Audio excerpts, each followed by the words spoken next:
ഒരു 2 ഡിജിറ്റ് നമ്പറിന്റെ സ്ക്വയർ എങ്ങനെ വേഗത്തിൽ കണ്ടുപിടിക്കാം എന്ന് നോക്കാം. 23ന്റെ സ്ക്വയർ കണ്ടുപിടിക്കണം. അപ്പം 3ന്റെ സ്ക്വയർ 9.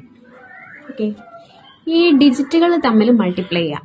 2 × 3 എന്ന് പറയുന്നത് 6 ആണ്. 6ന്റെ ഡബിൾ കാണുക, അത് 12 ആണ്. 12ന്റെ 2 എഴുതുക. 1 ഇവിടെ ഉണ്ട്, അത് ഓർക്കണം. എന്നിട്ട് 2ന്റെ സ്ക്വയർ 4 ആണ്. 4ന്റെ കൂടെ ഈ 1 ആഡ് ചെയ്യുക, 5. ഇതാണ് ആൻസർ. 46ന്റെ സ്ക്വയർ കണ്ടുപിടിക്കണം. അപ്പം ആദ്യം ഈ 6ന്റെ സ്ക്വയർ എന്ന് പറയുന്നത് 36 ആണ്. ആ 6 എഴുതി 3 ഇവിടെ ഉണ്ട് എന്ന് ഓർമ്മ വേണം. നമ്പർ തമ്മിൽ മൾട്ടിപ്ലൈ ചെയ്യാം.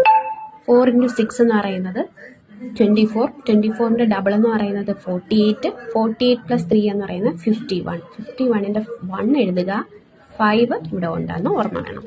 4ന്റെ സ്ക്വയർ എന്ന് പറയുന്നത് 16. 16 + 5 എന്ന് പറയുന്നത് 21.